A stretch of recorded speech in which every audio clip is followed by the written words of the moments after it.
name is Kumar Harsh and I am a student of the PGP 2019-21 batch of IIM Bodh Gaya. I am here to conclude the CAT mentorship series organized by our admissions committee.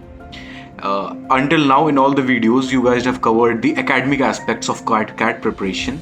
I am here to talk about the other queries that you guys might have related to preparing for one of the toughest examinations in the country. So here it goes.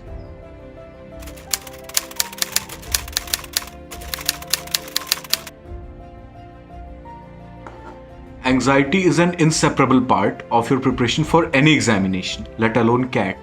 If you are feeling anxious, it doesn't necessarily mean that you haven't prepared well enough. It might just be that you have a lot on your plate or you are feeling burdened with the amount of work that you have related to the preparation.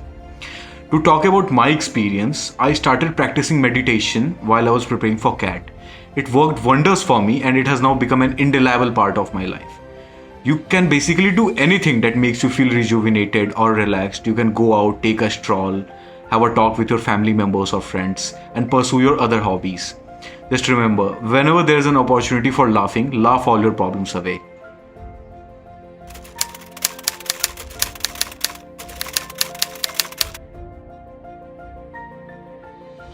Saturation point is a very common phenomenon whenever you are dealing with something that requires resilience and hard work.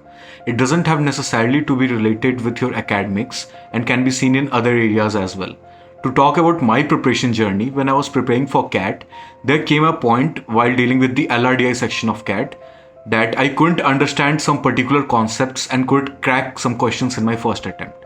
I started to feel low and there came a point where I was almost sure that I am not going to crack CAT in my first attempt. And yet here I am sitting at an IIM pursuing my second year of MBA. So the best thing that I did back then was I kept going through this situation. I kept hustling and I came over it. Courage is grace under duress. Just keep moving forward and you will overcome these fearful situations.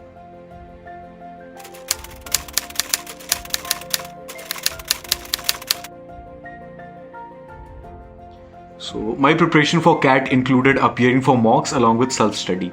Since I had not joined any coaching classes, mocks were my only way of knowing how well I was doing compared to others who were preparing for CAT.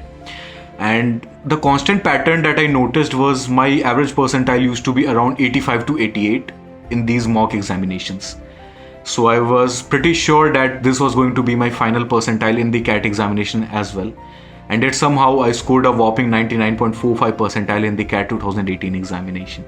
So take it from me, mock scores are never a true judge of what you are going to score in your final examination.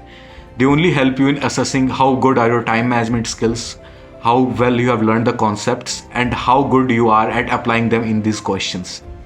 A common saying that I've heard from my friends as well was that if it is a 2-hour or a 3-hour mock, you should at least spend 5 or 6 hours analyzing it and learning the concepts, the key skills that you can from these questions.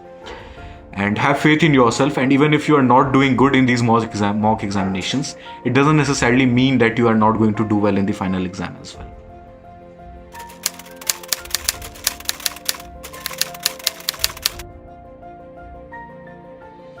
So the D-Day or the final day of the examination is obviously going to be a pressurizing one for you guys.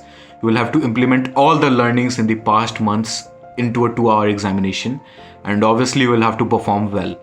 Just remember, don't sweat these small things. Try sleeping early a night before, waking up early on the day of the examination. Don't leave anything hanging for that day. Revise all the formulae and tricks a day before the examination. Keep your admit card, pens and paper and all stationery handy with you. And yeah, you have obviously come across many such situations in your life before, so I'm not going to lay out a proper strategy plan for you guys as to what to do on the final day. You guys can figure it out on yourself. There are a list of many do's and don'ts that you guys have to follow for the day of the examination, and I'm sure you guys have gone through it by now.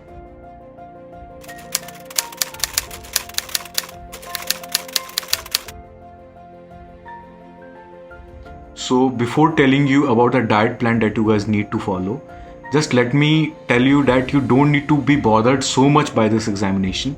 It's just a 2-hour exam, and if you give your best, you are definitely going to perform well. As for the diet plan, avoid overeating or undereating due to the stress caused by the examination. Avoid taking in oily or sugary stuff and caffeine prior to the exam.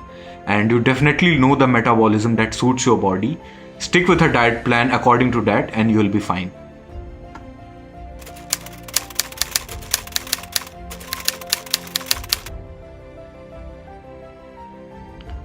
Buddha used to say, faith and prayer are both invisible, but they make impossible things possible. I feel like I am someone who can talk about mindfulness because it is ingrained in the very culture of our college. We actually have a mindfulness center of our own, Samatvam, and if you ever get a chance to visit the Enlightening I Am, we will show you how we practice mindfulness. As for now, just stick to a particular diet plan which suits your body, remain optimistic and positive, remain vibrant, get some physical activity done, get proper 8 to 10 hours of sleep, and you'll be fine. So this video brings an end to the CAT mentorship series. We hope we have answered all your queries and questions. However, if you feel like you have any other doubts, you can contact us on our social media channels, which will be linked in the description box below. And I, on behalf of the entire I Am Bodh Gaya fraternity, wish you all the very best for your CAT examination. Thank you.